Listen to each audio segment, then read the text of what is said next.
मैं कम इन? तुमने मेंशन नहीं किया लीव कितने दिनों की चाहिए? क्योंकि मुझे मालूम नहीं कितना वक्त लग जाएगा। कहीं जॉब छोड़ने का प्लान तो नहीं है? नहीं लौटा तो ऐसे ही समझ लीजिए। तुम ठीक तो? सब ठीक है ना? हाँ ठीक हो, बस एक ज़रूरी काम आ पड़ा है। कैसा ज़रूरी काम?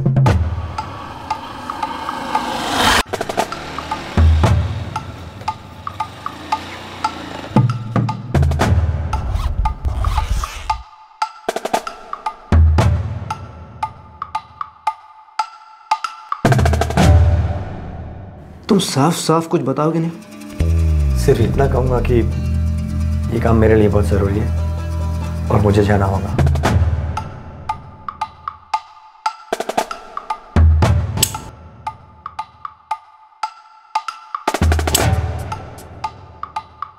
और अगर मैं तुम्हारी लीव सैंक्शन ना करूं तो? देखो ये रियल लाइफ है, हिंदी पिक्चर नहीं है। इस्तीफा जेब में लेके घूमते हो और बिना नोटिस पीरियड के इंडेफिनेट लीव पर सरकारी नौकर भी नहीं जाते। मुझे जाना है। कहाँ जाना है? ऐसा कौन सा ज़रूरी काम है? एक ज़रूरी काम। तुम्हारे बारे में ऐसी कोई बात है जो तुमने प्रोफाइल में मेंशन ना की हो? कोई सीक्रेट? सीक्रेट्स हम सबकी लाइफ में होते हैं, जो हमारे अलावा और कोई नहीं जानता। सिर्फ अकेले जीते उस सीक्रेट के साथ। तुम्हारी बातें अजीब लग रही हैं, टू बी फ्रैंक एबनॉर्मल लग रही है। ठीक है, अपना ज़रूरी काम पूरा करो। आई होप तुम्हारा ये ज़रूरी काम तुम्हारी बातों जितना एबनॉर्मल ना हो।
मीनाक्षी, मैं निकल रहा हूँ। चाय तैयार है, पी के जाओगे? नहीं, लौट के पीऊंगा।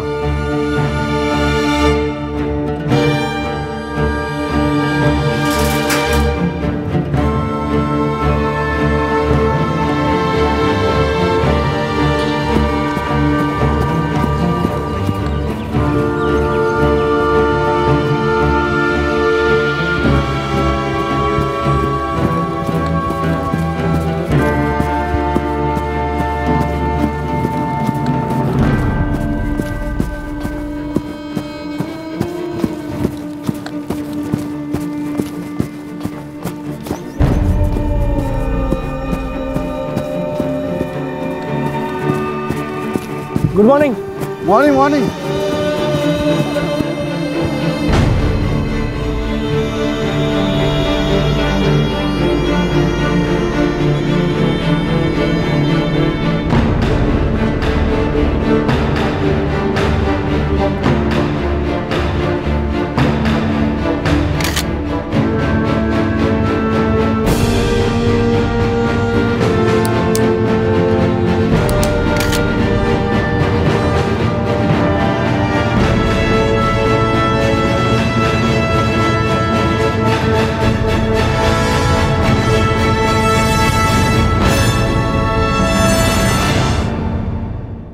मीनाक्षी, मैं निकल रहा हूँ।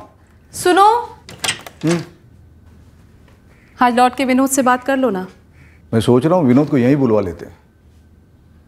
पीयूष और विनोद के साथ आमने सामने बात करते हैं।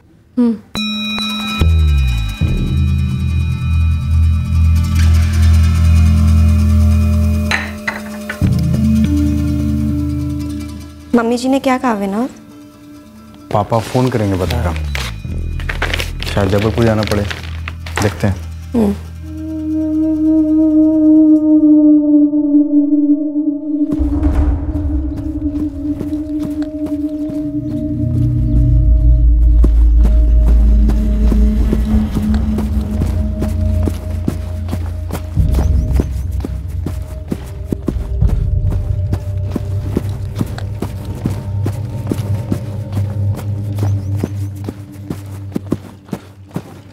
Good morning. Good morning.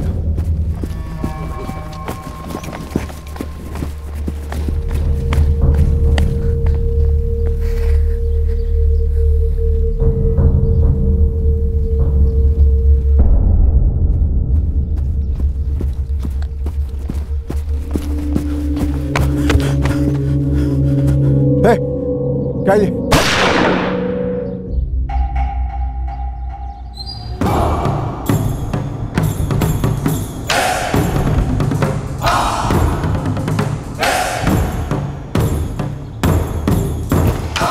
Sir मैंने ही फ़ोन किया था आपको। आप ही का नाम प्रताप सिंह है? जी मैं ही प्रताप सिंह। आपने इनकी फैमिली को फोन किया? मेरे पास इनके घर वालों का नंबर नहीं है और ना ही इनका नंबर है। तो फिर आप इन्हें कैसे पहचानते हैं? यही मारने को आपको मिलते थे। हथियारों को भागते हुए देखा आपने? नहीं। आप लोगों में से किसी ने कुछ देखा? नहीं सर, जब हम यहाँ पहुँचे तब हो चुका था। Sir Jagdish ji retired police officer थे। Retired police officer? Retired senior police inspector. तो फिर आप इनके घर का पता भी जानते होंगे? यहीं पास में रहते हैं, लक्ष्मी नगर में।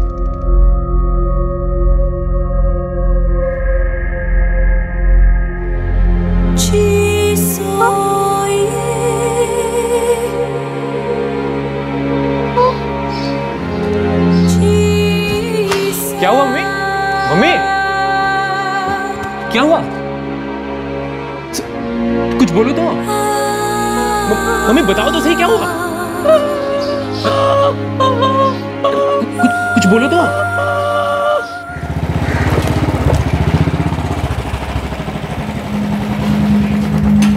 On the spot dead sir. Body पे 3 गोलियों के निशान नजर आ रहे हैं। Retired senior inspector? हाँ सर, वॉक के लिए बाहर निकले थे, एक आदमी वहाँ से गुजर रहा था, उसने पड़ा देखा और हमें रिपोर्ट किया। रिटायर कौन से थाने से हुए थे और कब हुए थे? इस बारे में अभी कुछ पता नहीं चला सर। उनकी वाइफ को इन्फॉर्म कर दिया हमने।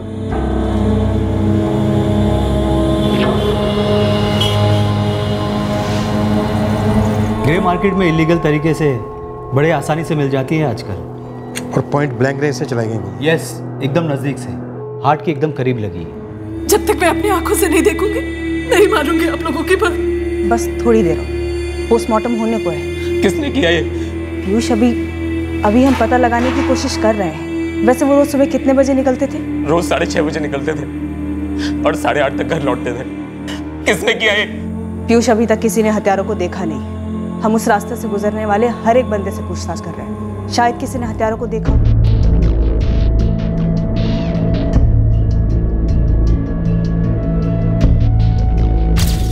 यहाँ कई कदमों के निशान हैं, कुछ धुंधले भी हैं। इनमें से कुछ निकालना चांसेस कम है, पर मैं कोशिश करता हूँ कि कुछ निकाल सकूँ। इंस्पेक्टर, मैं रोज वॉक पर जाने से पहले यहाँ पौधों को कुछ देर पानी देता हूँ।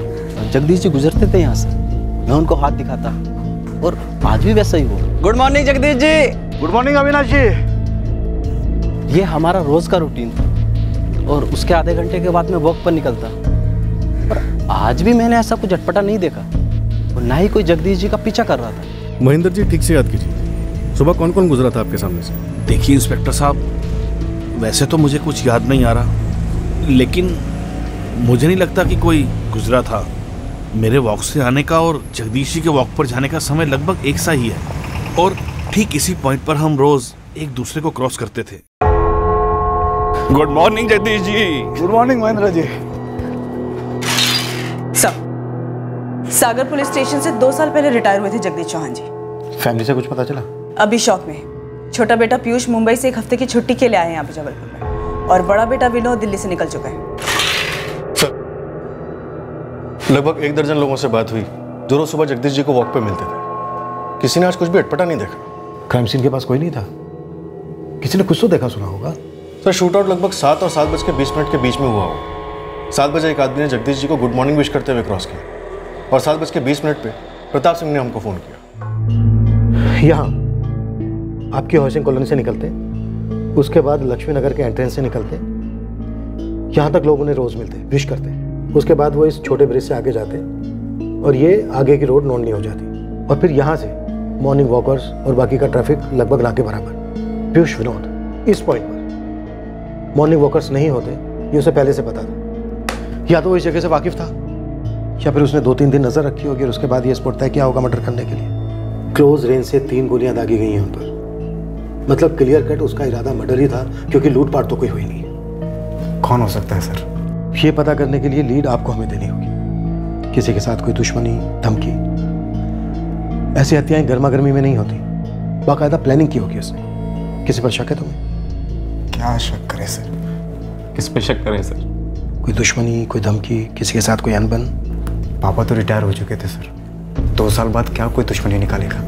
सर 2 साल से शांति से मम्मी के साथ रिटायर्ड लाइफ जी रहे थे। देखो विनोद, पीयूष, अगर तुम्हारे पापा ये केस हैंडल कर रहे होते तो वो भी यही कहते कि किसी ने पुरानी दुश्मनी पाल रखी थी जो निभाई। क्लोज रेंज से 3 गोलियां दागी गई हैं उनके सीने पर।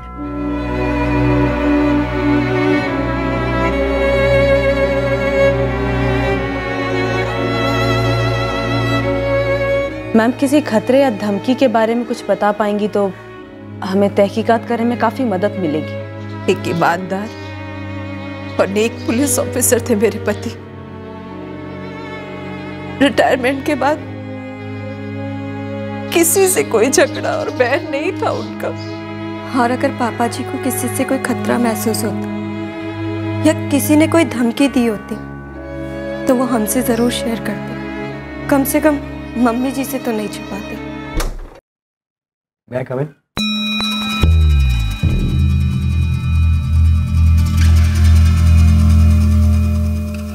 हो गया? वेकेशन पूरा हो गया? कितने दिन हुए? लेट मी सी। आज 17 मार्च, तुम दिसंबर में गए थे। 4 महीने बाद मुंह दिखा रहे हो, वो भी नॉर्मल एम्प्लॉय की तरह। मैं आई कम इन? मैं सोच रहा था कि इस पोजीशन पर आप लोगों को अब भी कोई चाहिए तो मैं दोबारा अप्लाई कर सकता। तुम्हारा ज़रूरी काम पूरा हो गया? जी। कोई प्रॉपर्टी का डिस्प्यूट था? नहीं। यार मुझे ऐसा क्यों लग रहा है, तो जो दिखता है वो है नहीं। तो कहीं कोई सीक्रेट एजेंट, कोई स्पाई, कोई जासूस तो नहीं है जो दिखावे के लिए एक नॉर्मल सी जॉब करता है और बीच में अचानक गायब होकर अपना कोई सीक्रेट मिशन पूरा करके आता है? अगर अब भी जगह खाली हो तो मैं ज्वाइन करना चाहता हूँ। मुझे जॉब की जरूरत है। ठीक है, मैं कार्तिक से बात करता हूँ। ऑफिस में वैकेंसी होना हो तुम्हारे लिए हो जाएगी। राम नाम, राम नाम, राम नाम, राम नाम, राम नाम, राम नाम,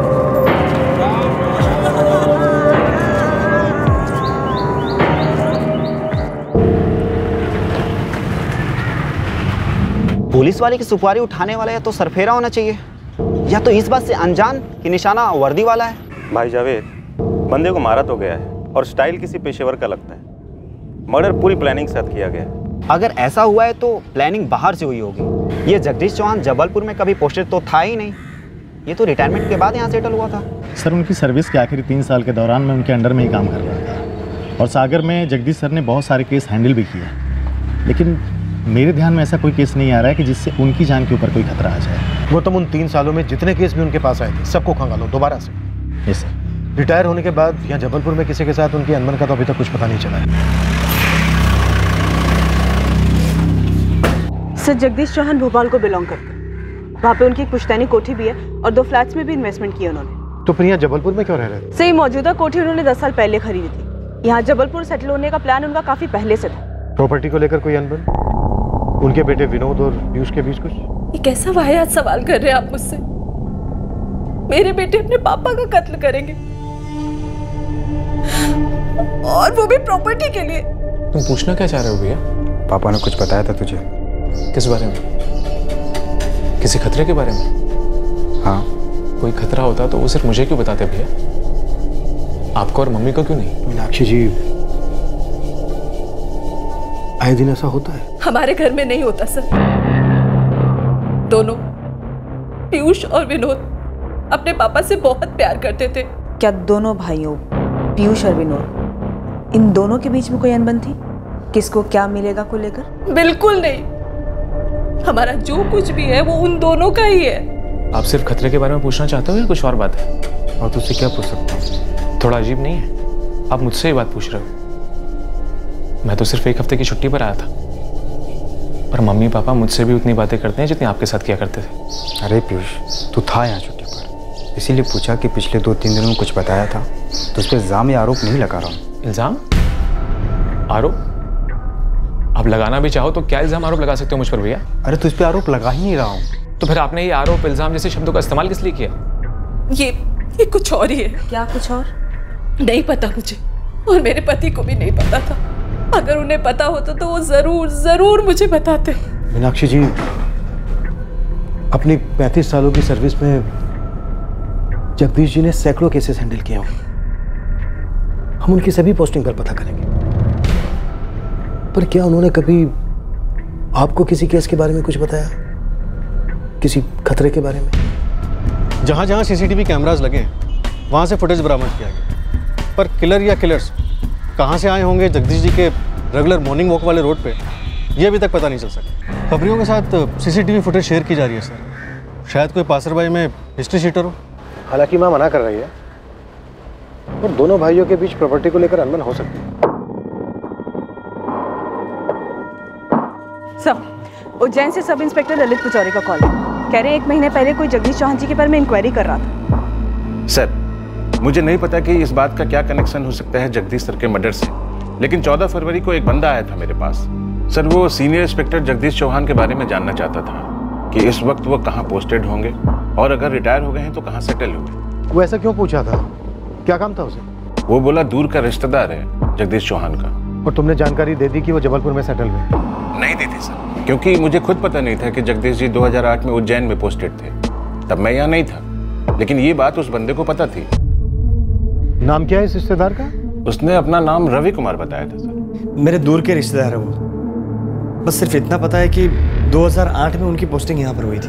देखिए रवि कुमार जी, मैं यहाँ 2013 में आया, तब तो वो यहाँ नहीं थे। लेकिन सर उससे पहले यहाँ पर जरूर थे। बाहर बोर्ड पर नाम भी लिखा उनका।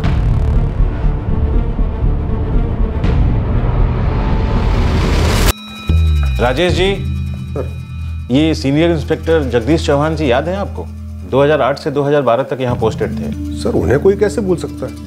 उनके ऐसे ऑफिसर कोई रोज रोज थोड़ी आते हैं। सर, इस वक्त कहाँ पर हो सकते वो? ये रवि कुमार हैं, उनके दूर के रिश्तेदार।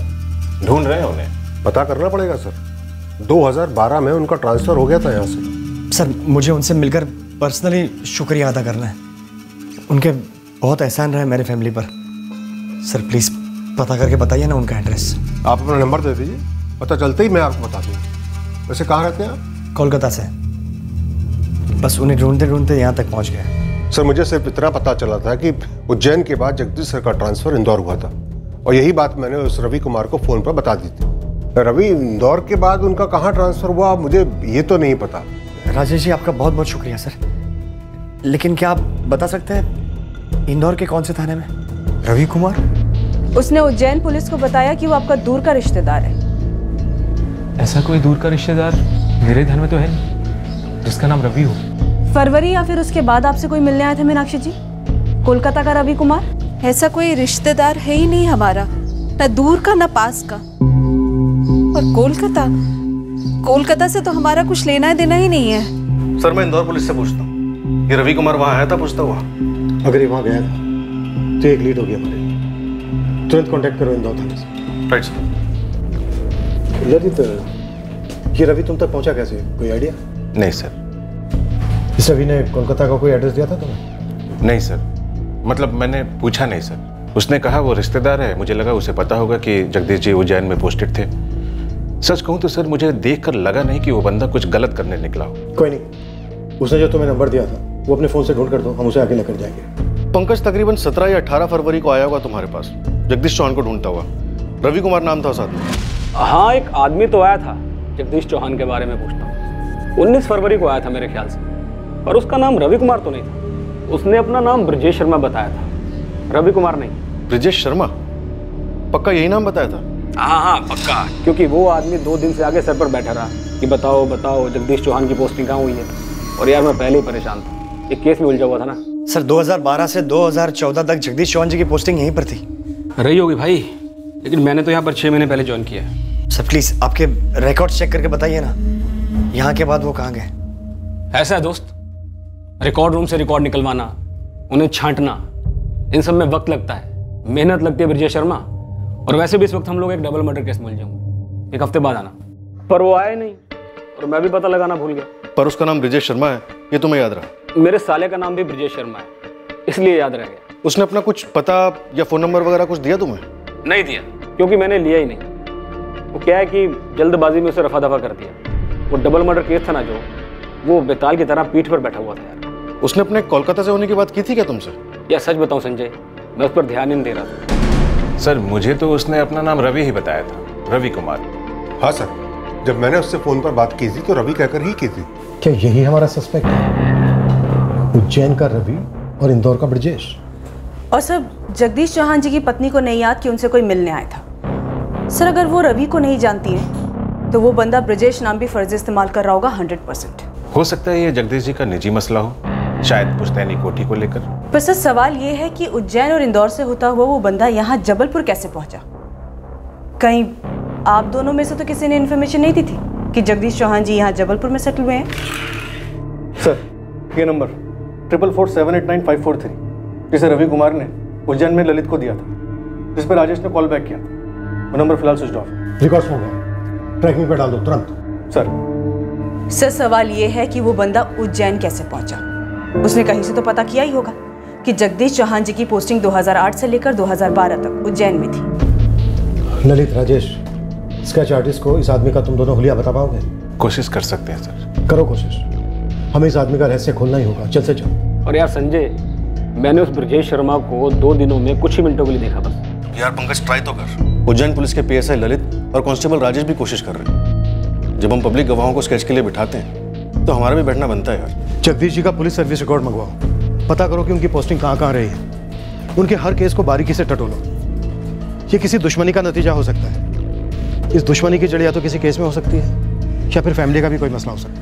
कोई जगदीश सर को ढूंढ रहा था और यहाँ पर मैं उन केसेस को टटोल रहा हूँ जिनमें उनकी जान को खतरा हो सकता था। बड़ी अजीब बात है ये। अजीब तो है गौतम, हमें नहीं पता इस आदमी को कैसे पता चला कि जगदीश जी जबलपुर में सेटल हुए हैं, पर इतना जरूर है कि ये जगदीश जी को पहले से जानता होगा। मुझे तो ऐसा कोई आदमी ध्यान में नहीं आ रहा है जो यहाँ सागर में जगदीश सर के बारे में पता करते हुए कभी आया हो, जबकि इंदौर से उनका यहाँ पे ट्रांसफर हुआ था और 2014 से 2016 तक वो यहीं पे थे और यहीं से वो रिटायर भी हुए। अब ये समझ में नहीं आ रहा है कि ये बंदा कौन है।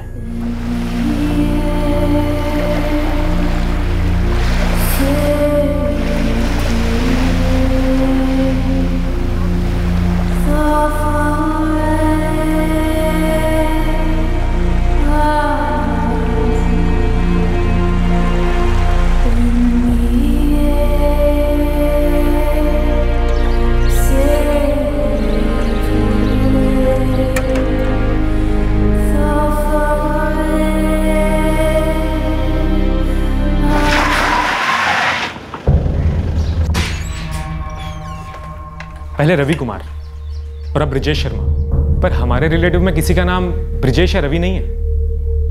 क्या ये दोनों फर्जी नाम किसी एक ही आदमी के हैं? जब ये आदमी इंदौर और उज्जैन में जाकर पापा के डिटेल्स मांगता है, दोनों पुलिस स्टेशन के ऑफिसर ने वेरीफाई नहीं किया, किसी को डाउट नहीं हुआ, किसी ने डिटेल तक नहीं ली उस आदमी की।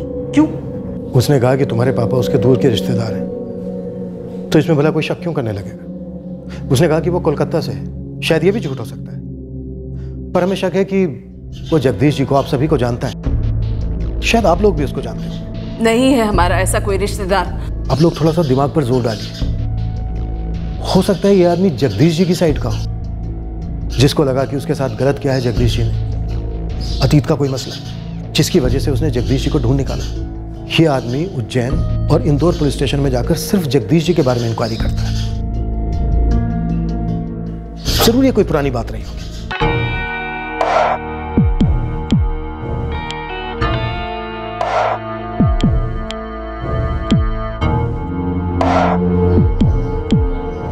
जी मुझे कुछ नहीं पता।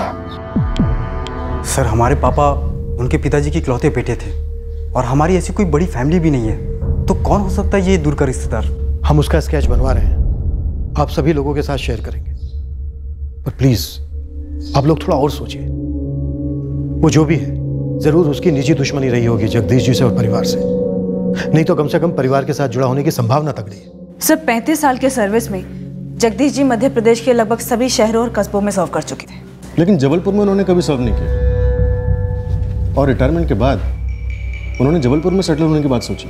क्या उन्हें कोई खतरा महसूस हुआ था जिसके बारे में उन्होंने अपनी फैमिली में किसी को नहीं बताया और इसी वजह से पिछली पोस्टिंग की सारी जगहों को छोड़ के उन्होंने इधर जबलपुर को चुना, बट किसी ने उन्हें इधर भी ट्रेस कर लिया? उनकी एक पोस्टिंग को खंगालते हैं और उससे पहले ये पता करना है कि उस आदमी को उनके जबलपुर में होने की बात कैसे और किसने बताई।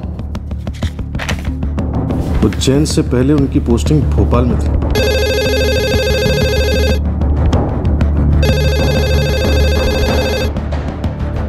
एक बंदा आया तो जरूर था, इंस्पेक्टर जगदीश चौहान जी का कोई रिश्तेदार। मुझे अच्छे से याद है क्योंकि वो बातचीत करते समय काफी इमोशनल हो गया था। और कमल, क्या नाम बताया था उस आदमी ने? ब्रजेश शर्मा या रवि कुमार? नहीं, उसने तो अपना नाम संजीव तिवारी बताया था। अच्छा, संजीव तिवारी। कब आया था मिलने? जनवरी में आया था, मुझे याद है। यही कोई 26 जनवरी के 2-3 दिन पहले। कहते हैं अगर सच्चे दिल से कोई तमन्ना करो तो उसे पूरा करने के लिए सारी कायनात जुड़ जाती है। तब तो वो आपसे जरूर मिल जाएंगे संजीव जी। मैं पूरी कोशिश करूंगा उन्हें आपसे मिलाने की। उनका मिलना मेरे लिए बहुत जरूरी है। उनके बहुत उपकार है मेरे परिवार पर। लेकिन जहां तक मुझे याद है संजीव जी, जब उनका यहाँ से ट्रांसफर हुआ तो उनका रिटायरमेंट होने वाला था। हाँ, लेकिन रिटायर होने के बाद कहीं पर तो गए होंगे ना? जरूर गए होंगे। अरे हरीश जी सर, वो अपने जगदीश जी थे ना, उनके दूर के रिश्तेदार हैं संजीव तिवारी। कई सालों से टच में नहीं है, अब एड्रेस ढूंढ रहे हैं। जरा इनकी मदद कर दो उनका एड्रेस ढूंढने में। आप रिश्तेदार हैं? जी। और आपको पता नहीं? क्या? जहाँ तक मुझे याद है जगदीश जी अब नहीं रहे। नहीं, ऐसा नहीं हो सकता। वो ऐसे नहीं मर सकते। अरे भाई, जीना मरना अपने हाथ में थोड़ी होता है। नहीं, मुझे उनसे एक बार मिलना ही था। मुझे उनसे पर्सनली मिलकर थैंक यू बोलना था। मुझे उन्हें बताना था कि वो मेरे और मेरे परिवार के लिए क्या मायने रखते हैं। लेकिन कांस्टेबल हरीश ने ये कैसे कह दिया कि जगदीश जी नहीं रहे? दरअसल हरीश किसी और को जगदीश जी समझ बैठा था।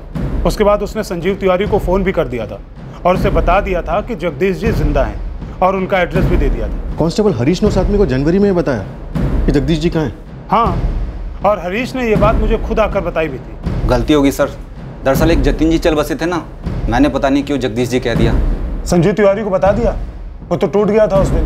हाँ सर, बता दिया कि जगदीश जी सही सलामत हैं और रिटायर हो चुके हैं। बहुत धन्यवाद दे रहा था, कह रहा था कि उसकी बरसों की तमन्ना पूरी हो गई। जब जनवरी में उसे पता चल गया था कि जगदीश जी जबलपुर में हैं, तो फरवरी में वो उन्हें उज्जैन क्यों ढूंढने चला गया? ये तो मुझे नहीं पता, पर जब मुझे खबर मिली कि जगदीश जी को मार डाला गया है तो सबसे पहले मुझे ये संजीव तिवारी याद आया। मुझे इस कांस्टेबल हरीश से बात करनी है। कुछ गणित बैठ नहीं रहा ठीक से। ये जरूर कोई निजी मामला है। हाँ सर, जब कांस्टेबल हरीश ने संजीव तिवारी को एक गलत खबर दी कि जगदीश चौहान नहीं रहे, तब वो काफी इमोशनल हो गया था। सर, जनवरी में सही खबर मिलने के बाद भी वो बंदा फरवरी में उज्जैन गया जगदीश चौहान को पूछता हुआ। सर, काफी अजीब मामला है। लगता है हरीश है sir. Hello, Jain sir, constable Harish बोल रहा हूँ, भोपाल पुलिस स्टेशन से। अच्छा, ये संजीव तिवारी जो जगदीश चौहान को ढूंढता हुआ आया था? हाँ सर, अभी अभी कमल सर ने सारी बात बता दी है मुझे। अब क्या कहूँ सर, इतनी मेहनत से जगदीश जी का पता मिला था मुझे, और देखो क्या कर दिया इसने। जनवरी में तुमने संजीव तिवारी को बताया था कि रिटायरमेंट के बाद जगदीश जी जबलपुर में सेटल हुए? नहीं सर, मैं तो खुद हैरान हूँ। मैंने तो उसे बताया था कि जगदीश जी भोपाल में सेटल हुए हैं रिटायरमेंट के बाद, और उनका एड्रेस भी दिया था। जबलपुर के बारे में कुछ भी नहीं बोला था। Thank you so much Harish ji, मुझे पता था कि वो इस दुनिया से ऐसे नहीं जा सकते। वैसे भोपाल में कहाँ पर रहते वो? एड्रेस लिख लोगे संजीव? या ऑफकोर्स, मैं तो सालों से उनसे मिलने का इंतजार कर रहा हूँ। बोलिए, एड्रेस बोलिए। उसके बाद कभी उस संजीव से मेरी कोई बात नहीं हुई। मुझे थोड़ी पता था उसका इरादा जगदीश जी को मारने का था। हरीश, संजीव से जिस नंबर पर बात की थी तुमने, वो मुझे चाहिए। अभी SMS कर देता हूँ सर, सेव किया हुआ है। कमल, भोपाल का जो एड्रेस कांस्टेबल हरीश ने संजीव को दिया था, पता करो। एक तो ये कि जगदीश चौहान जी वाकई में वहाँ रहते थे, और दूसरा ये संजीव वहाँ पर गया था या नहीं गया था। हम जगदीश जी की फैमिली से भी बात करते हैं। जी सर, मैं अभी निकलता हूँ उस एड्रेस के लिए। नहीं, भोपाल में हम कभी रहे ही नहीं, बस मेरे पति की पुश्तैनी कोठी है वहाँ पर। जनवरी में आप लोग भोपाल में थे क्या? नहीं, हम यहाँ जबलपुर में ही थे। इनके रिटायर होने के बाद हम यहाँ जबलपुर आ गए, और यहाँ से कहीं नहीं गए, दिल्ली मुंबई तक नहीं गए, जहाँ मेरे बेटे रहते हैं। सर, जिस नंबर पर कांस्टेबल हरीश ने संजीव तिवारी से बात की थी, ये वही नंबर है जो रवि कुमार उर्फ ब्रिजेश शर्मा ने उज्जैन में PSI ललित को दिया था। 4447895543। अब तो क्लियर है, यही बंदा हमारा सस्पेक्ट, रवि उर्फ ब्रिजेश उर्फ संजीव। इसी ने हत्या की है जगदीश चौहान जी की। अब हमें जनवरी में इसके भोपाल में होने का रहस्य खोलना है।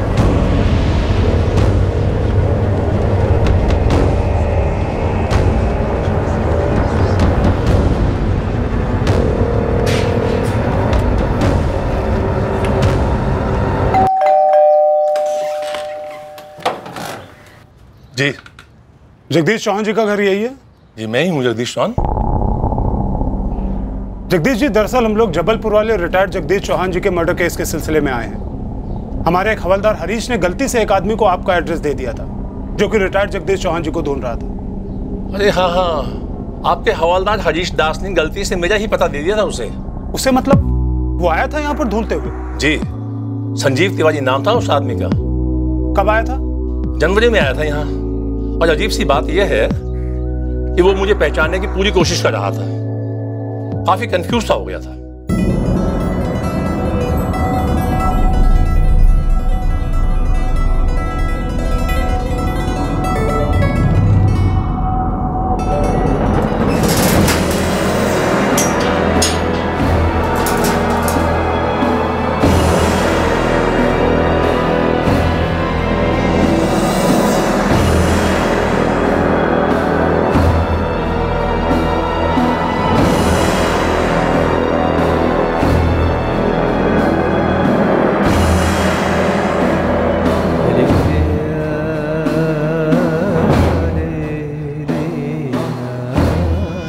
क्या हुआ पापा?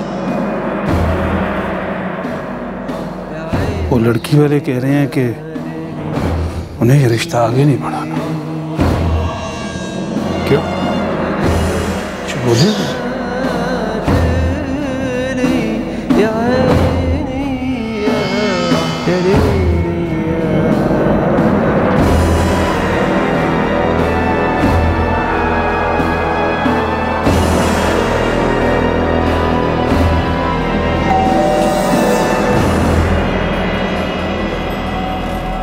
हाँ जी,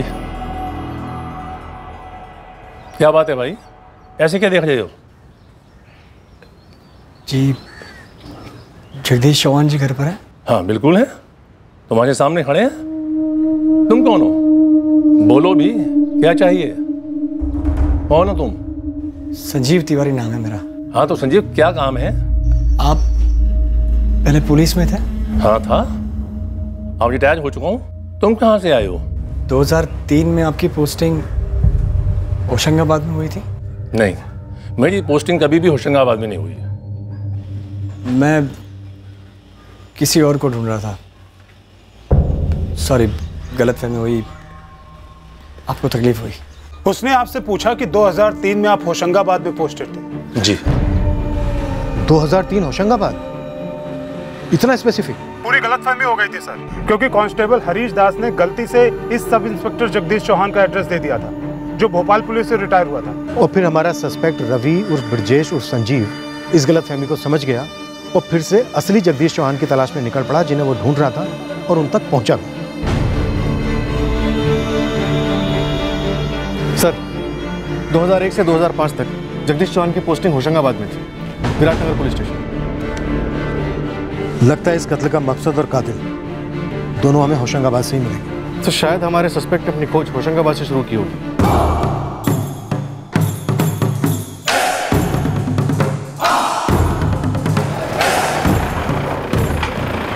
ओ गॉड, ये आदमी तो यहाँ पे दिसंबर में आया था जगदीश जी को ढूंढने के लिए। बड़ा ही बौखलाया सा लग रहा था। एक मिनट, जब जगदीश जी के मौत की खबर मिली तो मैंने तो दो चार करके देखा ही नहीं। ये बंदा निकल कैसे गया मेरे दिमाग से? सर आपको याद है उसने क्या नाम बताया था अपना? अरे वो इतने जोश में था कि उसकी तो सारी डिटेल याद है मुझे। प्रकाश गुप्ता नाम था उसका। बहुत ही जज्बाती मोड में था और एक कुछ लाइन भी बोली थी उसने। सर कहते हैं ना, अगर सच्चे दिल से कोई तमन्ना करो तो उसे पूरा करने के लिए सारी कायनात जुट जाती है। जगदीश जी से मिलना मेरी जिंदगी की सबसे बड़ी तमन्ना है सर। समझे भाई प्रकाश, लेकिन तुम 2003 की बात कर रहे हो। सर छोटी सी दुनिया है पुलिस डिपार्टमेंट, रिकॉर्ड्स तो होंगे ना सर? बिल्कुल है, लेकिन इसके लिए मेहनत लगती है, टाइम निकालना पड़ता है। सर अब मुझे बताइए ना, मुझसे जो होगा मैं करूंगा सर, लेकिन हाथ जोड़ता हूँ सर, जगदीश जी से एक बार मिलना है सर। उनके पैर छूकर उनके आशीर्वाद लेने हैं। उनके मेरे और मेरे परिवार के ऊपर बहुत उपकार रहे हैं सर। उन्होंने जो मेरे लिए किया है वो कभी कोई नहीं कर सकता। लेकिन मैं जगदीश चौहान को लोकेट नहीं कर पाया क्योंकि 2005 में उनकी ट्रांसफर यहाँ होशंगाबाद से कहीं और हो गई थी और मैंने 2015 में ज्वाइन किया। तो हमारे रिकॉर्ड्स में सिर्फ उनकी अगली पोस्टिंग की जगह थी जो मैंने उसे बताई, जो शायद रतलाम थी, राइट? हाँ, उनकी अगली पोस्टिंग रतलाम ही थी। देखो प्रकाश, इसके आगे मुझे नहीं पता कि वो कहाँ गए। तुम एक काम करो, रतलाम थाने में जाकर बात करो, शायद कोई कुछ बता दे, क्योंकि किसी ना किसी ने तो जरूर उनके साथ काम किया होगा।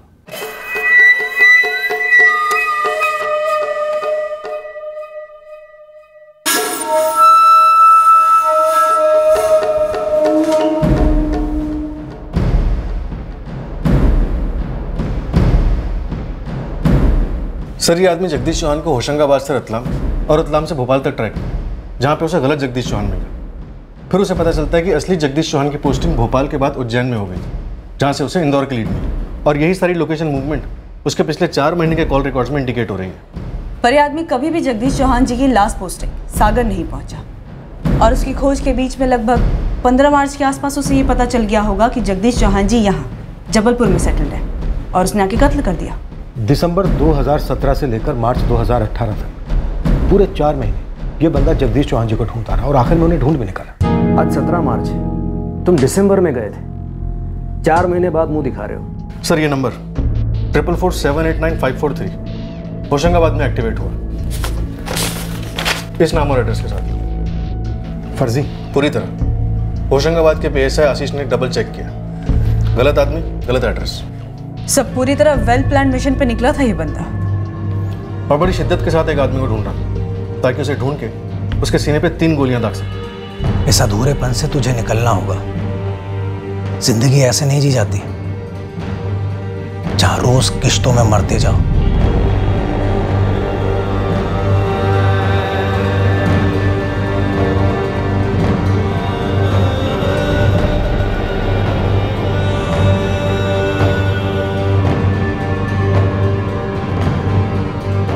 मुझे मेरे अंदर के अधूरेपन को खत्म करना है। एक गन चाहिए मुझे, उससे सुकून मिलेगा, कलेजे को ठंडक मिलेगी, आगे बढ़ पाओगे। मिलेगा सुकून,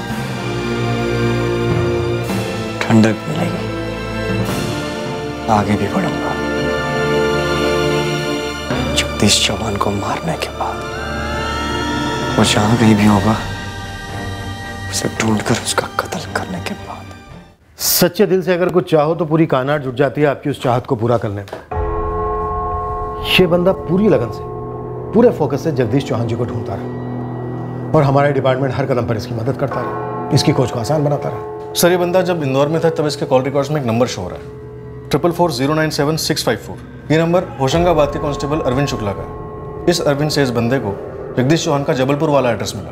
जय हिंद सर जी, कांस्टेबल अरविंद शुक्ला बोल रहा हूँ होशंगाबाद से। अरविंद तुम्हारे फोन से 444789543 इस नंबर पर एक कॉल गया था। ये वही नंबर है जो प्रकाश गुप्ता ने तुम्हारे थाने में दिया था जब वो जगदीश चौहान की तलाश में आया था। हाँ हाँ, मैंने कॉल किया तो था उसे। अरे पागलों की तरह जगदीश जी से मिलना चाहता था। तो जबलपुर का एड्रेस तुमने दिया था? जी हाँ, मैंने दिया था। दरअसल उसके यहाँ आने के 4 महीने बाद मुझे जबलपुर का एड्रेस मिला था, तो मैंने ही कॉल किया था उसे। अरविंद जी, आप पक्का है कि जगदीश जी जबलपुर में सेटल हुए हैं? 100% पक्का प्रकाश। जबलपुर में लक्ष्मी नगर है, मेरे पास उनका नंबर भी है, बात भी हुई थी उनसे मेरी, बताया था तुम्हारे बारे में। अच्छा, आपने बात की मेरे बारे में? क्या बताया आपने? कि प्रकाश गुप्ता नाम का जवान आदमी आपको ढूंढ रहा है, लेकिन उन्हें तो तुम याद भी नहीं, पहचाना नहीं तुम्हारे नाम को। कैसे याद आएगा उन्हें अरविंद जी? बहुत सालों पहले की बात है ना। लेकिन कोई नहीं, मुझे आमने सामने देखेंगे तो अपने आप याद आ जाएगा, सब कुछ याद आ जाएगा।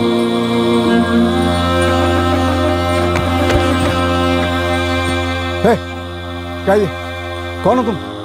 हथियार नीचे करो, मैं कह रहा हूं हथियार नीचे करो। पहचाना नहीं? जगदीश चौहान। नहीं, कौन हो तुम? मैं वही हूं जिसकी जिंदगी तेरे नाम गिरवी रही है पिछले 15 सालों से। अभी भी है, लेकिन आज के बाद नहीं रहेगी। ये गन, ये खिलौना नहीं है, नीचे करो इसे। बात करो मुझसे, बताओ मुझे मैंने तुम्हारे साथ क्या किया, बताओ।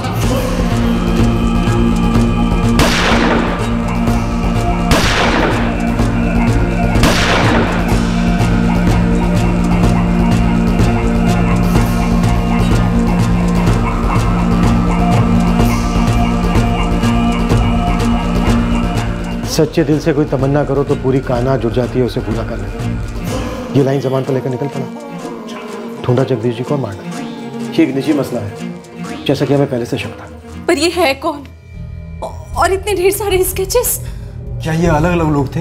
एक से ज्यादा थे? ये सारे स्केचेस अगर किसी एक ही आदमी के हैं तो इतने अलग हैं कि कोई कैसे पहचानेगा उसे? ये सारे स्केचेस अलग अलग जरूर हैं, पर हैं एक ही आदमी के। ये एक आदमी का प्लान है। उसने पूरे 4 महीने जगदीश जी को ढूंढा। 4 अलग अलग नाम लेकर अलग अलग पुलिस स्टेशनों से उसने मदद ली, पर कत्ल का मकसद क्या था ये अभी तक पता नहीं।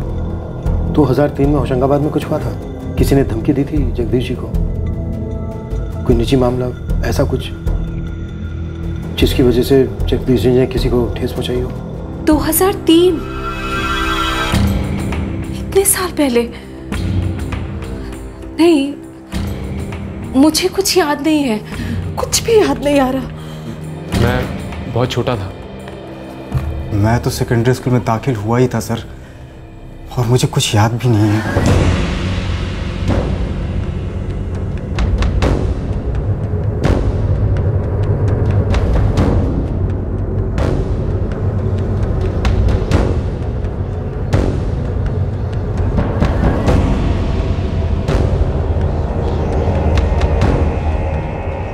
जहां जहां भी इस आदमी के बच्चन पड़े, हम वहां की जमीन आसमान एक करने लगे। होशंगाबाद पोस्टिंग के दौरान सीनियर इंस्पेक्टर जगदीश चौहान ने जितने केस भी हैंडल किए थे, हमने वो सारे केसेस खंगाले। उस दुश्मनी, उस रंजिश की जड़ ढूंढ जो इस कत्ल के पीछे हो सकती थी। सच्चे दिल से अगर कुछ तमन्ना करो तो पूरी कायनात जुट जाती है आपकी वो तमन्ना पूरी करने में।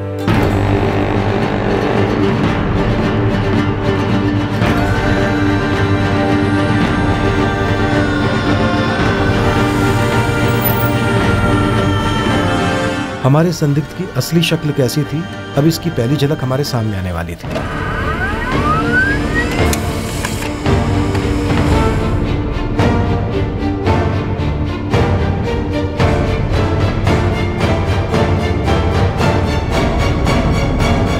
बिल्कुल मिलती जुलती तो नहीं है, पर ये तस्वीर हमारे स्केचेस से काफी क्लोज है। उज्जैन, इंदौर, भोपाल और होशंगाबाद, इन सभी थानों में इस तस्वीर को घुमा और वहां के ऑफिसर से पूछो कि क्या ये वही बंदा है। जबलपुर प्लेटफॉर्म्स के सीसीटीवी फुटेजेस आ रहे हैं सर, उससे हमें कंफर्म पता चल सकता है कि उसने कहाँ की ट्रेन ली थी।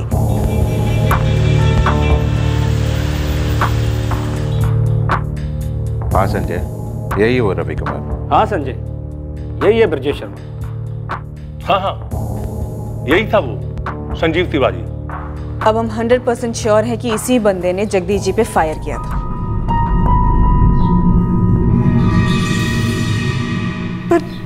पर मैं इसे नहीं जानती। कौन है ये? नाम क्या है इसका? इसके कई नाम। पर इसकी मेरे पापा से क्या दुश्मनी थी? वो अभी नहीं पता, लेकिन पीयूष ये तुम्हारे पापा को लेकर काफी इमोशनल हो जाता था। ये कोई निजी मामला ही है।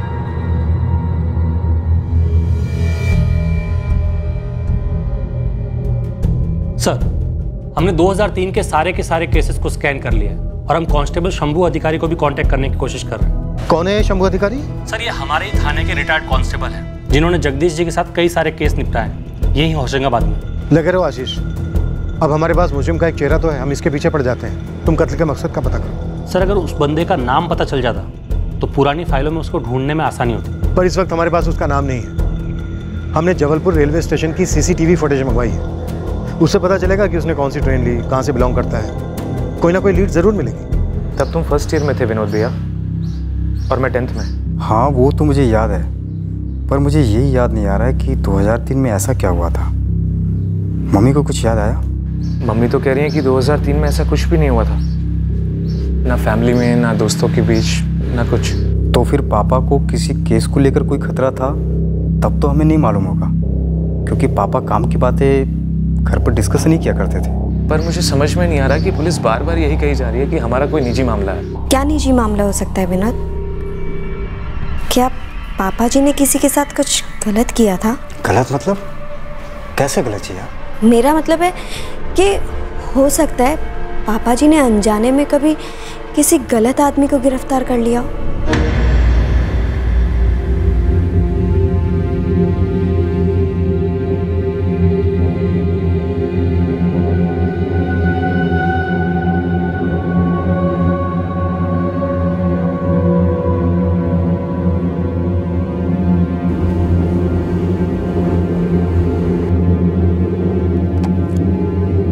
माँ, पापा, मुझे माफ़ कर देना, पर मैं अब यहाँ नहीं रह सकता। जो भी हुआ वो नहीं होना चाहिए था, पर इस एक हादसे का बोझ मैं ज़िंदगी भर उठाऊं, ये मुझे मंजूर नहीं।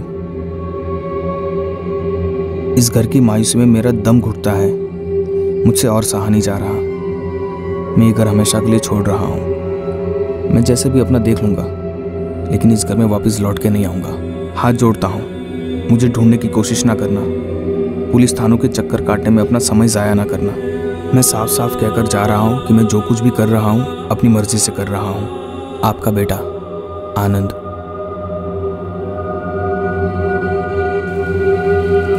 आनंद भैया, प्लीज़ वापस आ जाओ।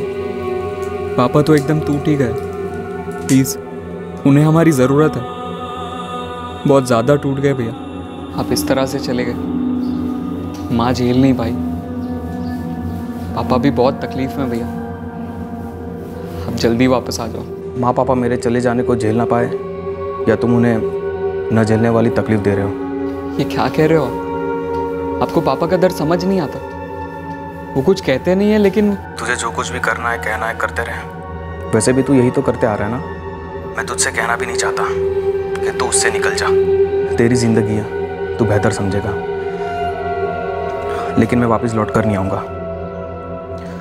तू गोते लगाते रहे, जो हो चुका है उसी के अंदर जीता रहे, मरता रहे, सड़ता रहे। उम्मीद करता हूँ कि पापा को तेरे पागलपन में अपने आप को खोना ना पड़े, जो तुझे दिखाई नहीं दे रहा। मैं तुझसे कहना भी नहीं चाहता कि तू उससे निकल जा। तेरी जिंदगी है, तू बेहतर समझेगा। तू गोते लगाते रहे, जो हो चुका है उसी के अंदर जीता रहे, मरता रहे, सड़ता रहे।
सर जबलपुर रेलवे स्टेशन का सीसीटीवी फुटेज मिल गया, लेकिन लगता है अपना बंदा हमसे एक कदम आगे था, जानता था हम फुटेज खंगालेंगे।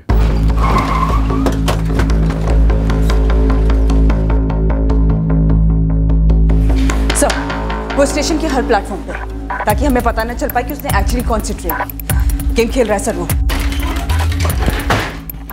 सर उसने कौन सी ट्रेन ली फाइनली? बड़ी अजीब बात है। देखिए सर,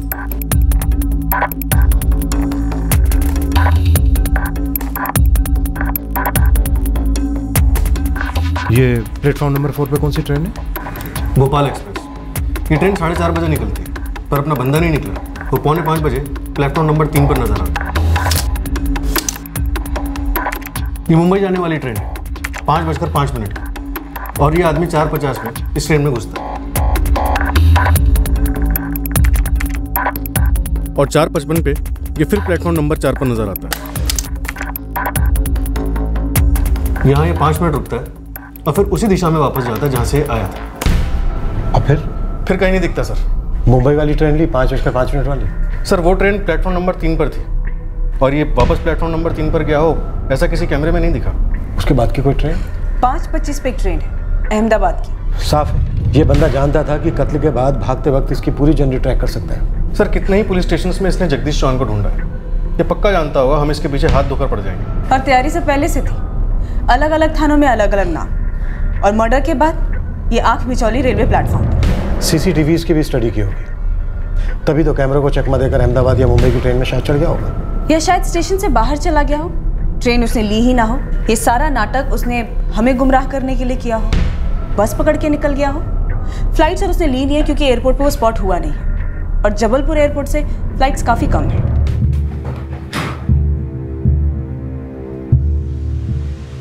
तो इस बंदे को मुंबई और अहमदाबाद से ढूंढना खास के ढेर में सुई ढूंढने के बराबर होगा। फिर भी एक बार चांस लेते हैं सर, मुंबई और अहमदाबाद के पुलिस टीम्स की मदद लेते हैं और साथ ही होशंगाबाद में खोज और टाइट करते हैं। इसका 15 साल पुराना कोई ना कोई कनेक्शन जरूर होगा, कोई तो होगा जो इसे जानता हो। ठीक है, जगदीश जी की 2003 में होशंगाबाद में पोस्टिंग थी। खबरियों को लगा दो काम पर सर। सर सीसीटीवी फुटेज के ग्रैब के पोस्टर बनवाते हैं, स्टेट के सभी न्यूज़पेपर में छपवाते हैं, कोई ना कोई तो पहचानेगा। बहुत हो गया चूहे बिल्ली का खेल, अब खुले मैदान में उतरते हैं और इसे भी उतारते हैं।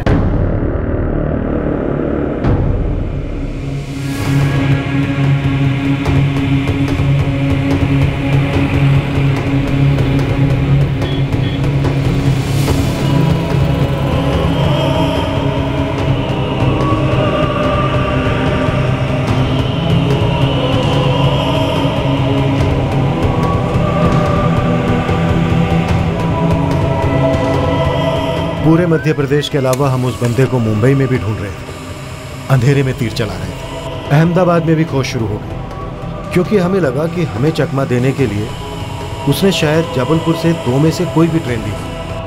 पर हमारे संदिग्ध की खोज में सबसे पहली खबर पड़ोस के होशंगाबाद से है, जो हमारे रडार पर सबसे ऊपर था।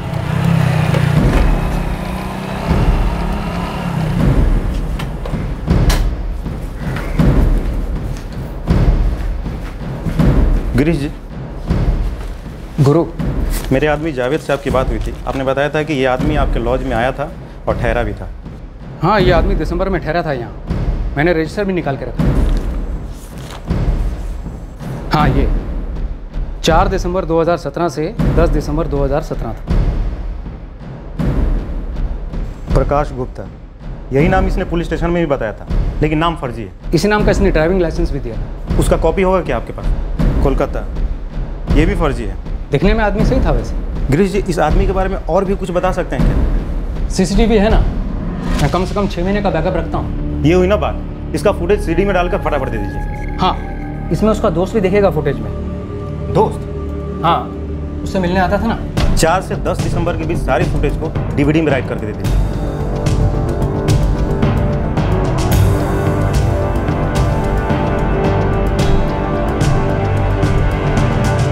4 दिसंबर को चेकिंग होते हैं और फिर शाम को 5:30 बजे एक दोस्त मिलने आते हैं। सर थोड़ा आगे फॉरवर्ड कीजिए।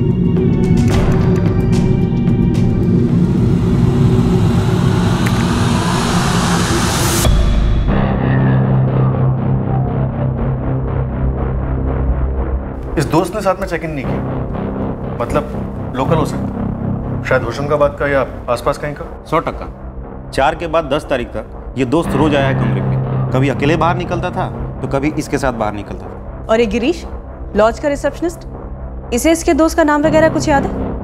फर्स्ट टाइम लॉज में आए तो दोनों के बीच में काफी बातें हुई हैं, फुटेज में दिख रहा है। पूछा मैंने, लेकिन गिरीश भाई को याद नहीं। अब अपने पास 2 टारगेट है।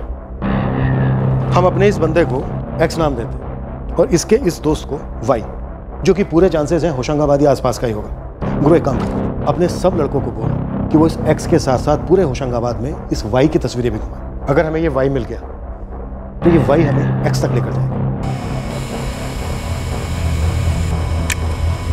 इस बंदे को ढूंढना है। ये बंदा इस बंदे का दोस्त है। ये बंदा यहाँ होशंगाबाद या आसपास का हो सकता है। इस बंदे को जल्द से जल्द ढूंढना है, समझे?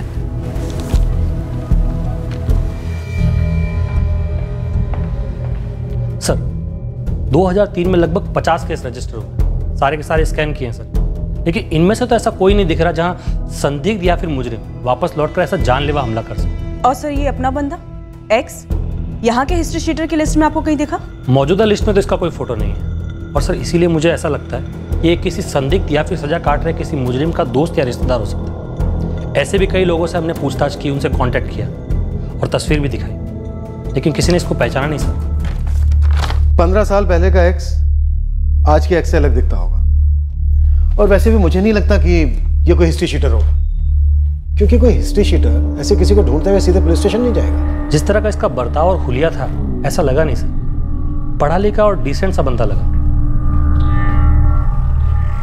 सर कोलकाता आरटीओ से जवाब आया, इस प्रकाश गुप्ता का लाइसेंस, नाम और एड्रेस सब फर्जी है। कैसे भी करके हमें इस बंदे को ढूंढना।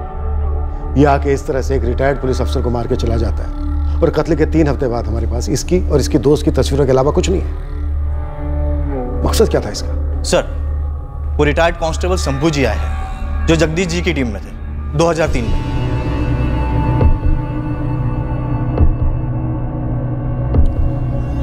शंभू जी आइए। सर जी, सच कहें तो कौन से मुजरिम के दिमाग में बदले का कीड़ा घुस जाएगा, यह हम में से कोई नहीं बता सकता। आपकी बात सही है शंभू जी, पर कोई तो ऐसा केस आया होगा जिसमें संदिग्ध या मुजरिम आपको ऐसा लगा हो, गुस्सैल, सरफिरा। मैंने सारे केसेज याद किए और जितने याद आए उसमें ऐसा तो कुछ भी नहीं था जिसमें किसी के खिलाफ कोई गलत चार्जशीट बनी हो। जगदीश सर भी बहुत सटीक थे अपने काम में। हमने जगदीश जी के कई केसेस स्कैन करवाए, पर हमें ना इस बंदे का पता चल रहा है और ना इसके मकसद का। शंभू जी, अभी तक जो सामने आया है वो पर्सनल ही लग रहा है, लेकिन जगदीश जी की फैमिली कह रही है कि ये कोई निजी पारिवारिक मामला भी नहीं है। लेकिन एक बात तो पक्की, जो कुछ भी हुआ वो 2003 और 2005 के बीच यहीं होशंगाबाद में हुआ।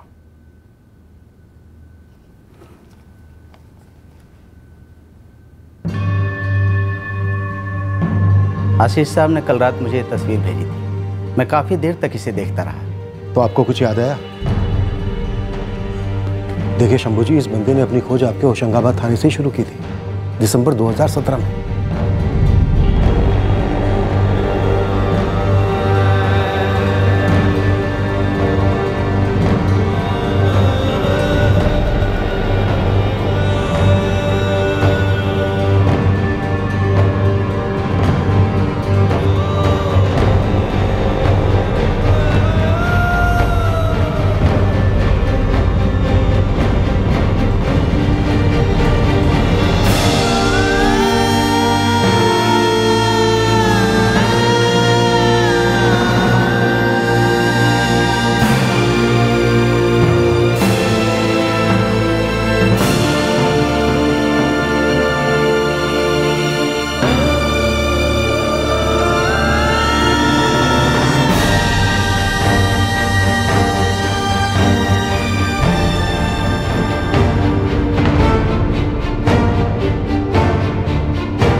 नहीं करना चाहिए था बच्चे।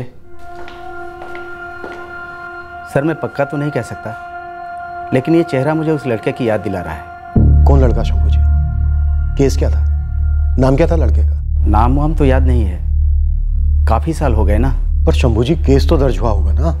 केस नहीं था, दर्ज नहीं किया था। सिर्फ ये आंखें, मुझे अब याद आ रहा है सर, शायद वो यही था।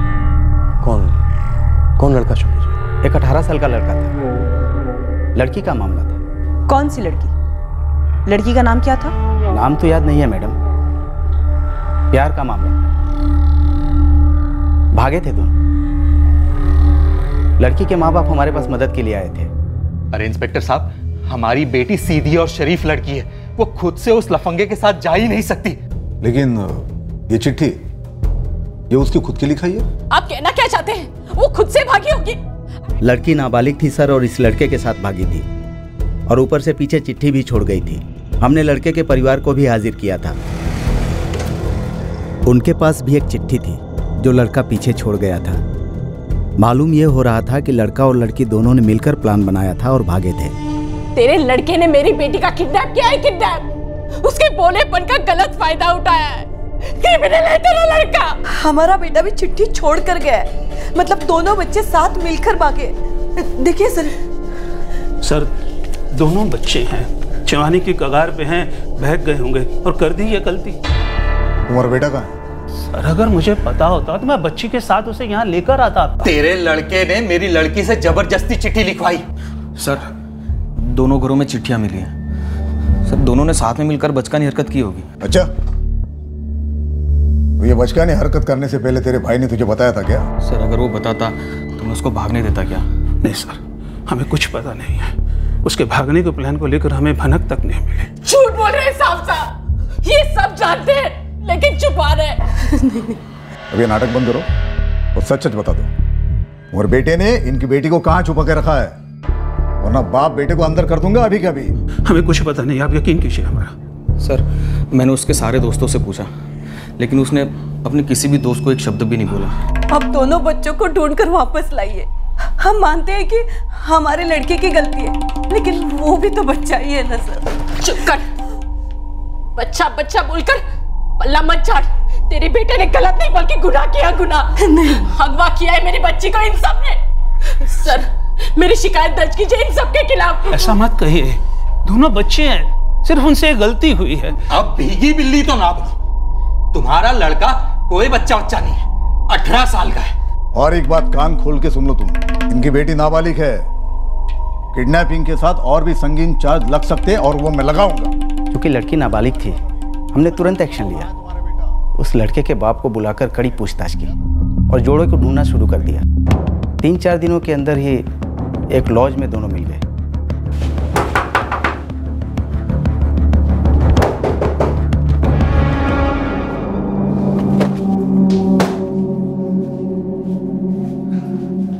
तुझे पता है क्या चार्जेस लगेगी तुझ पे?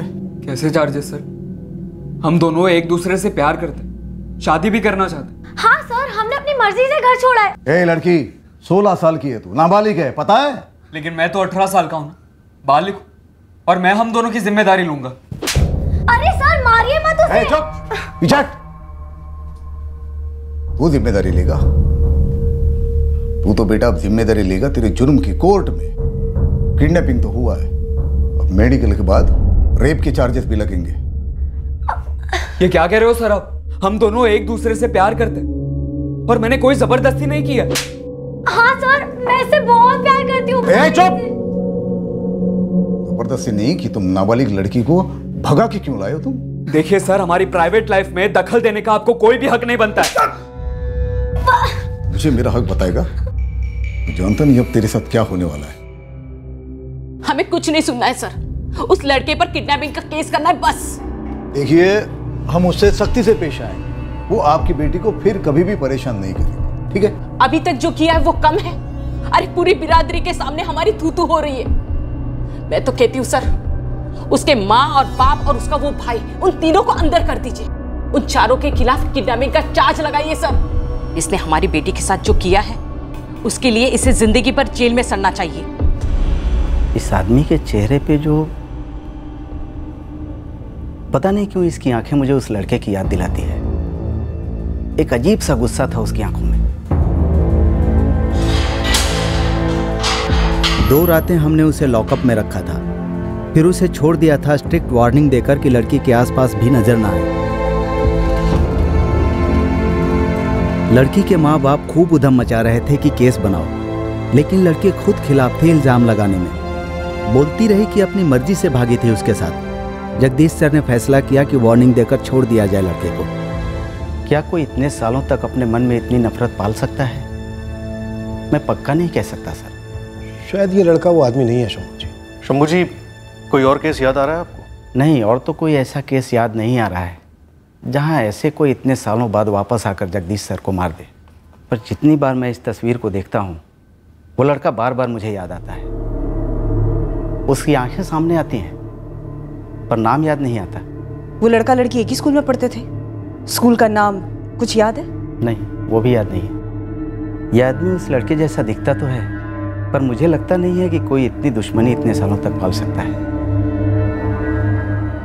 वो ऐसा क्यों करेगा? जो हुआ उसे सालों गुजर गए। पता करवाना है किसे? सारे के सारे स्कूल्स में चेक कर सकते, लेकिन 2003 का इंसिडेंट किसे याद होगा किसे नहीं, कह नहीं सकते। और वैसे भी उन दोनों के नाम भी नहीं पता है। लड़का तब 18 साल का था, तो अब 33 साल का होगा। हमारा संदिग्ध भी इसी उम्र का है। क्या ये आदमी वही लड़का है? सर, जैसा कि शंभू जी ने बताया, उसे लगता तो नहीं है कि इतनी गहरी दुश्मनी वाली कोई बात थी। शायद वो अपनी लव स्टोरी टूटने की वजह जगदीश जी को मानता हूँ, और 15 साल पुराने इस घाव को नासुर बनाए रखा हो अपने अंदर।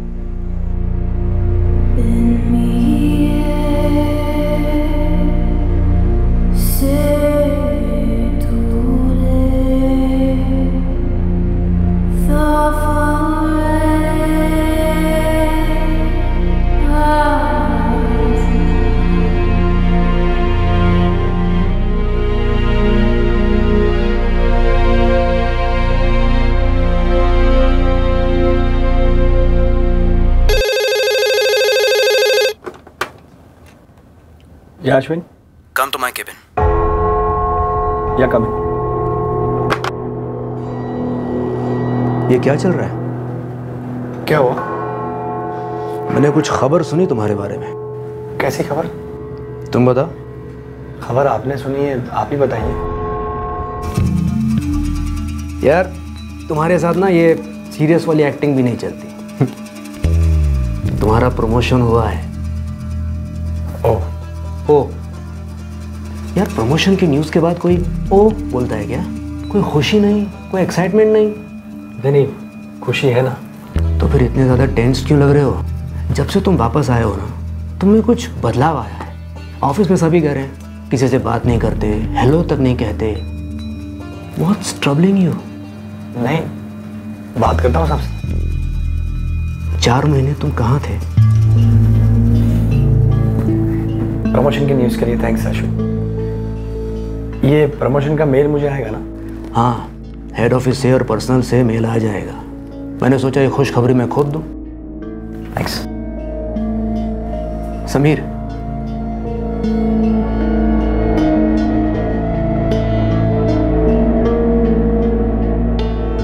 किस बात की इतनी परेशानी है?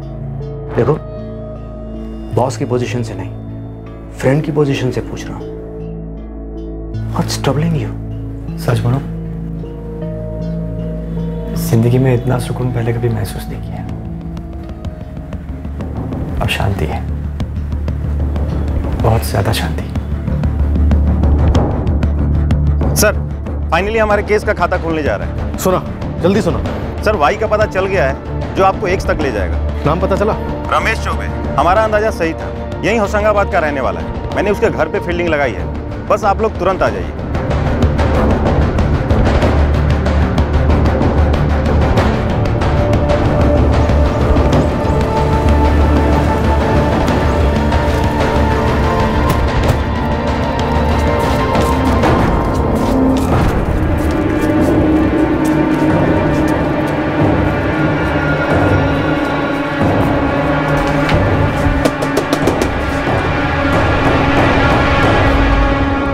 हाँ जी, जबलपुर पुलिस। जी कहिए। कहना तुझे, सवाल हम करेंगे। लॉकअप पे। ये तुम्हारा दोस्त, क्या नाम है इसका? एड्रेस और नंबर भी बोलो। सर, ये मेरा दोस्त नहीं है, मैं तो जानता भी नहीं कि ये कौन है। देख रमेश, तुझ तक पहुंचने के लिए हमने बहुत पापड़ बेले। अगर तू 2 सेकंड के अंदर नहीं बोला ना तो तुझे पूरा तोड़ देंगे हम।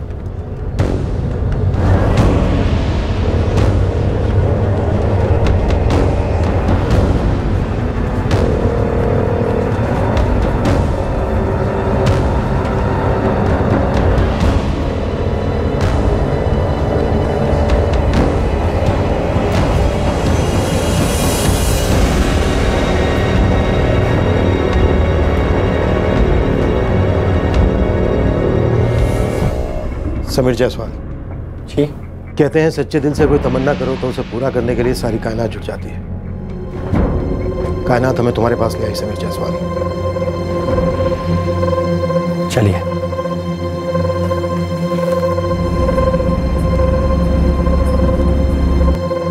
मेरी लाइफ तो उसी दिन बर्बाद हो गई थी जब रीचा और मुझे पकड़कर वापस लाया गया।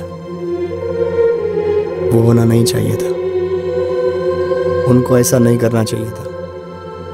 हम दोनों बस हमेशा साथ रहना चाहते थे। हम दोनों सिर्फ यही चाहते थे बस। मेरा उसे और उसका मुझे चाहने में हमारे संस्कारों, हमारी परवरिश का कोई लेना देना नहीं था। हम सच्चा प्यार करते थे एक दूसरे से। घर से भागने का फैसला हम दोनों ने मिलकर लिया था। मैंने उसे किडनैप नहीं किया था, हम दोनों अपनी मर्जी से भागे थे और हम दोनों को अपनी मर्जी के खिलाफ वापस लाया गया, अलग किया गया। उसके बाद रीचा और उसकी फैमिली होशंगाबाद छोड़ के कहीं और चली गई। वो हमेशा के लिए चली गई। दोबारा कभी देख तक नहीं पाया उसे मैं। और इस सब के लिए तूने इंस्पेक्टर जगदीश चौहान को जिम्मेदार ठहराया। रिचा नाबालिग थी उस वक्त, केस बनता तो कहीं नहीं रहते तुम। वो तो वैसे भी कहीं का नहीं रहा। मुझे जो जिल्लत का सामना करना पड़ा वो करना पड़ा, लेकिन मेरे पापा, उनके साथ जो हुआ नहीं होना चाहिए था। अगर जो हुआ वो जुर्म था कोई, तो उसके लिए मैं और सिर्फ मैं जिम्मेदार था। पर उसके लिए मेरे पापा को सजा क्यों दी गई? उन्हें क्यों लॉकअप में रखा गया? कभी एक शब्द नहीं बोले मेरे पापा, लेकिन मुझे साफ नजर आता था उनके चेहरे पर कि उन्होंने भयंकर अपमान झेला था। क्या ये सही है किसी से कोई कानून टूटे, और वो भी अनजाने में? तो आप उसके बाप को बुरी तरह बेआबरू करो।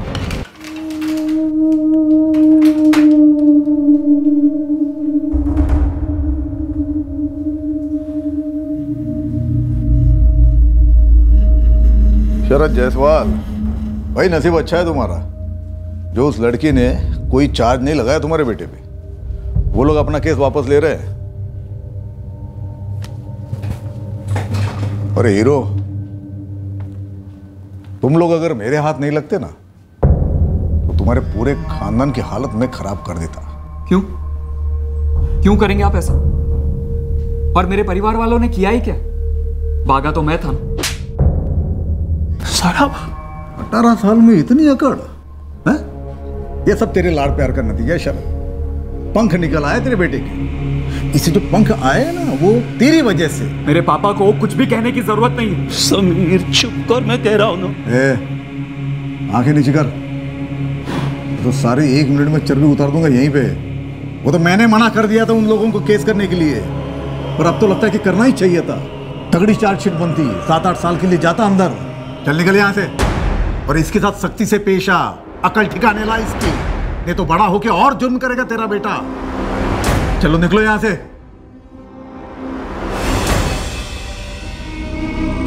वो हर कदम पर मेरे पापा की इंसल्ट करता, उन्हें नीचा दिखाता। रोज शाम जब पापा घर लौटते ऑफिस से तो उनकी गर्दन नीचे नहीं थी, आंखें नम सी होती, शर्म के मारे, जैसे मैंने कोई कत्लेआम किया।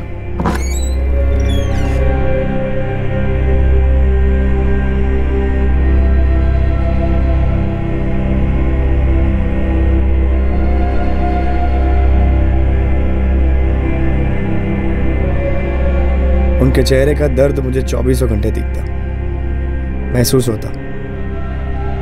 मैं जानता था कि वो जिल्लत महसूस करते। कभी कुछ कहा नहीं उन्होंने, एक उफ की आवाज नहीं की, बस अंदर ही अंदर घुटते गए, मिटते गए।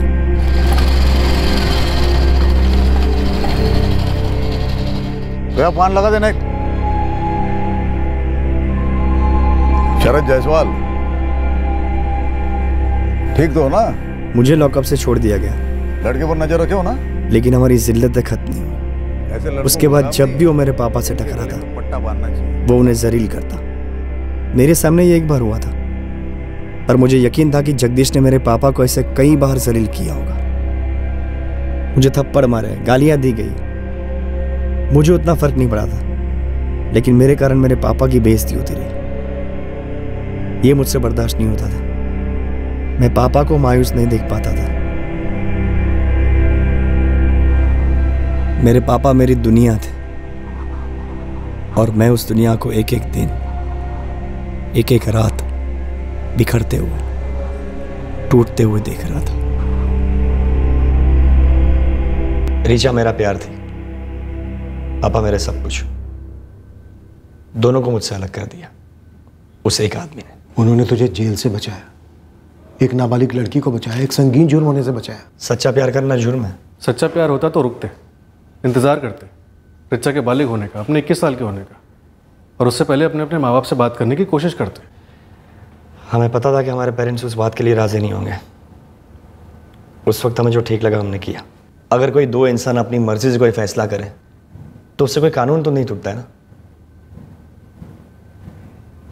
अगर उसने हमें अलग नहीं किया होता तो ऐसा कुछ होता ही नहीं। उस एक आदमी की वजह से मैंने मेरी ज़िंदगी में सब कुछ खो दिया।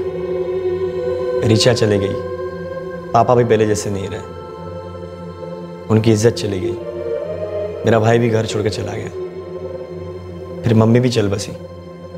ये सब कुछ हुआ उस एक आदमी की वजह से। मेरी मम्मी के जाने के बाद मैं कई बार होशंगाबाद पुलिस थाने के बाहर खड़ा रहता, इस इंतज़ार में कि कब मुझे जगदीश चौहान दिखे और मैं उस पर हमला करूं, उसे बताऊं कि उसने मेरी ज़िंदगी बर्बाद कर दी थी। और मैं ऐसा कर ही देता अगर मेरे पापा ने मुझे रोका नहीं होता। क्यों कर रहा है बेटा? समीर, मैं तुझसे कुछ पूछ रहा हूं। पापा, मुझसे बर्दाश्त नहीं। उसने हम सबकी जिंदगियां बर्बाद कर दी, और मैं आपको ऐसे मायूस नहीं देख सकती। उसे भूलने की कोशिश कर, जिंदगी में आगे बढ़ने की कोशिश कर। क्या गलती थी मेरे और ऋचा के रिश्ते में? क्या गलत किया था हमने? और इन सब में आपकी क्या गलती थी पापा? वो शहर छोड़कर जा चुकी है, भूल जाओ उसे। तो इंस्पेक्टर क्यों नहीं भूलता? आप मौका ढूंढ ढूंढ के आपकी इंसल्ट करता है। अपने गुस्से पे काबू रख, तेरी जिंदगी पड़ी है सामने। देख बेटा, मैं सिर्फ और सिर्फ तेरे लिए जीता हूं। तुम्हें अपने इस अतीत को भूल कर जीना होगा। नहीं हो पाया मुझसे सर। सब कुछ भुलाकर नए सिरे से जिंदगी जीना नहीं हो पाया मुझसे। जगदीश चौहान ने मेरे साथ जो किया था वो मेरी जिंदगी का हिस्सा बन गया था, जिससे मैं अलग नहीं हो पाया।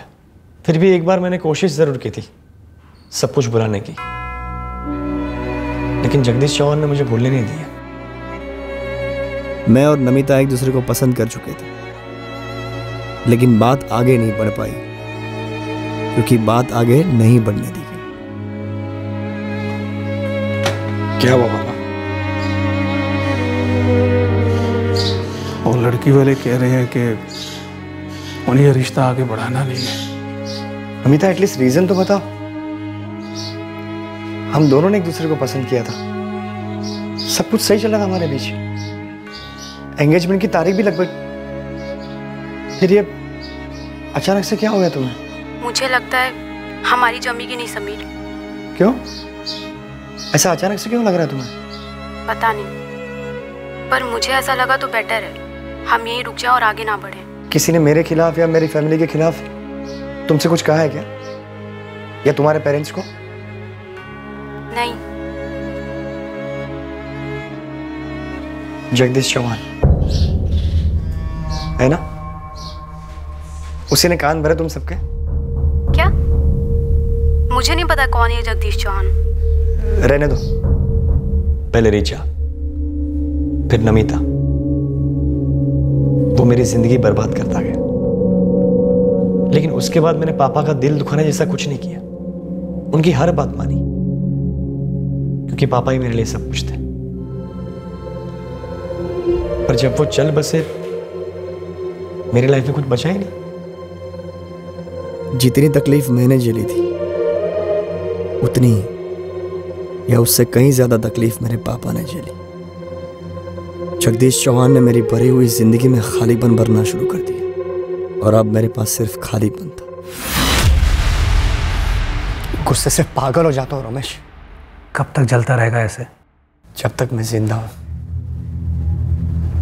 या फिर जब तक वो जिंदा है। देख समीर, हर इंसान को अपनी जिंदगी के अधूरेपन को पूरा करना पड़ता है, और उसका एक ही तरीका है, उस अधूरेपन को छोड़ देना, भुला देना, बहा देना।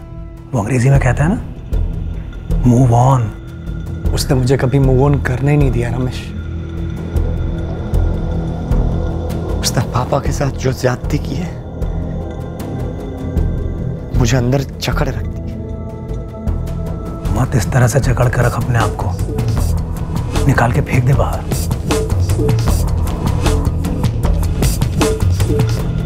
सर, समीर बचपन का दोस्त है मेरा, बेस्ट फ्रेंड।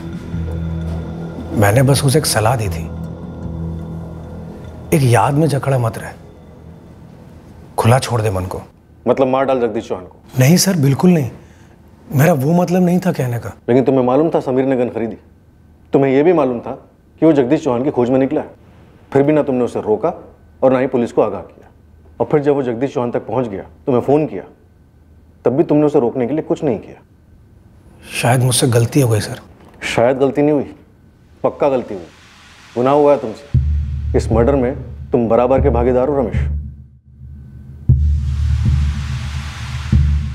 रमेश, रमेश, मैंने उसे ढूंढ लिया मैंने उसे रमेश। अरे वो मुझे मिलना ही था, मेरी नियति में लिखा था कि वो मुझे मिलेगा। दोबारा सोच ले, क्या सही कर रहा है तू? मेरी लाइफ में इससे ज्यादा और सही कुछ नहीं। मैंने उसे ढूंढा और वो मुझे मिला, बस। अब मैं अपने आप को इंसाफ दूंगा। यकीन कीजिए मेरा सर, मैंने उससे कहा था जो तू सोच रहा है करने की सही नहीं है। बहुत दबी आवाज में कहा तुमने, और बहुत देर से कहा। ये ख्याल उसके मन में आते के साथ ही उसे रोकना तुम्हारा फर्ज था रमेश। लेकिन तुमने क्या किया? फर्जी नाम और एड्रेस देकर उसके लिए सिम कार्ड खरीदा। आखिरकार पूरे 15 साल के बाद मैंने अपने अंदर के अधूरेपन को मिटा दिया सर। कौन हो तुम? हथियार नीचे करो। मैं कह रहा हूं हथियार नीचे करो। मुझे पहचाना नहीं? जगदीश चौहान। नहीं। कौन हो तुम? मैं वही हूं जिसकी जिंदगी तेरे नाम गिरवी रही है पिछले 15 सालों से। अभी भी है, लेकिन आज के बाद नहीं रहेगी। ये खिलौना नहीं है, नीचे करो इसे।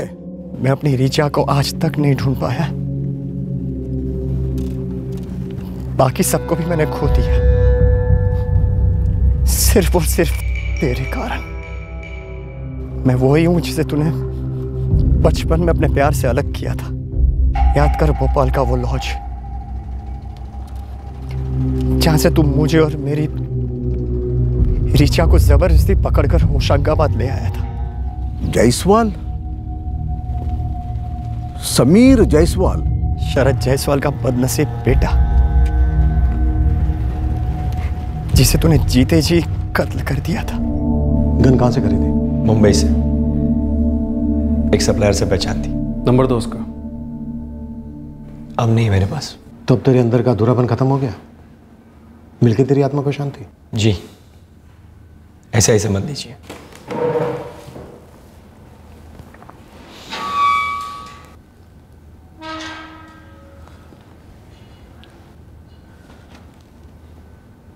देख, तेरा अतीत तेरा है। मैं उसे देख नहीं सकता, महसूस नहीं कर सकता। लेकिन जिस अधूरेपन की तू बात कर रहा है ना, दरअसल वो महज एक रंजिश है, बहाना है, बैसाखी है, एक सहारा है। जिसे पकड़े तूने सिर्फ एक दूसरे इंसान को आज तक दोष दिया है। और जगदीश चौहान ने क्या अलग कर दिया? मेरी उस एक हरकत के लिए उसने किसी और को दोष दिया, दर्द दिया, दंड दिया, और वो कोई और मेरे पापा थे। अभी आप मुझे लेक्चर देंगे कि मैं कितना गलत हूं। मैं जानता हूं मैंने गलत किया है, लेकिन किसी ने जगदीश चौहान से कहा कि उसने कितना गलत किया था। किसी गलत काम के जवाब में किया गया गलत काम सही नहीं हो जाता। जानता हूं, पर कम से कम गलतियों का बैलेंस तो ठीक होता है। गलत कत्ल या कोई भी जुर्म बैलेंस ठीक नहीं करता, बल्कि बिगाड़ता है। बैलेंस तो अब ठीक होगा जब कानून तुझे सजा देगा। मेरी पूरी जिंदगी एक सजा थी, कानून अब क्या सजा देगी मुझे? खुद पर हमेशा इतना तरस खाते आया है, कभी एक बार आईने के सामने खड़ा होकर यह नहीं सोचा कि जो सामने है वो वर्तमान है, अतीत पीछे छूट गया है। वर्तमान का रास्ता भी अतीत से ही निकलता है सर। निकलता है, पर उनके लिए जो अतीत को पीछे छोड़कर आगे बढ़ना चाहते हैं, पर अपनी नाकामयाबियों या नीति की शक्तियों के लिए हमेशा दूसरों को दोष देने की कुछ लोगों में लत होती है। उसका जीता जागता नमूना है तो। दुख की बात है, अब अगर तुझे अफसोस हुआ अभी तो बहुत देर हो चुकी है। ऋषा कहाँ है? पता नहीं, मैं उसे ढूंढ नहीं पाया। मुझे यकीन ही नहीं हो रहा है। मैंने मजाक में पूछा भी था उसे, कहीं वो एजेंट वेजेंट टाइप का तो नहीं है। समीर इतना brilliant worker, one of the best employees.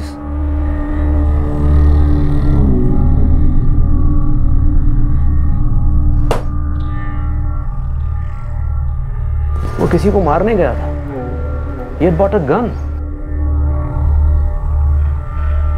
उनको भनक भी नहीं लगी होगी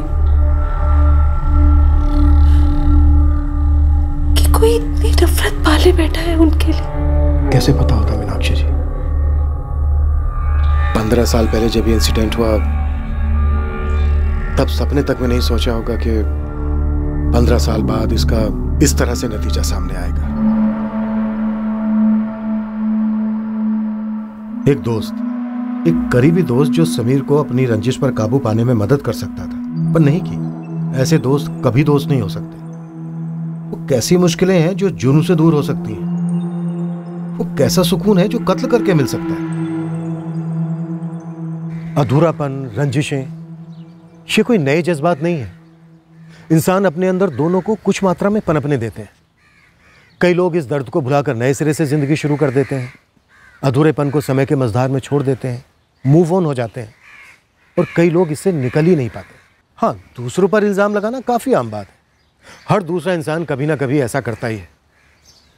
फलाने ने मेरे साथ ऐसा किया, या मेरे साथ ही ऐसा क्यों हो रहा है, मुझे ये चीज़ नहीं मिली इसलिए मेरी ज़िंदगी ऐसी है, मुझे लाइफ में ये मिलता तो मैं इससे बेहतर इंसान बनता। ऐसे ख्यालों के समंदर में कुछ लोग पूरी पूरी ज़िंदगी गोते खाते रहते हैं।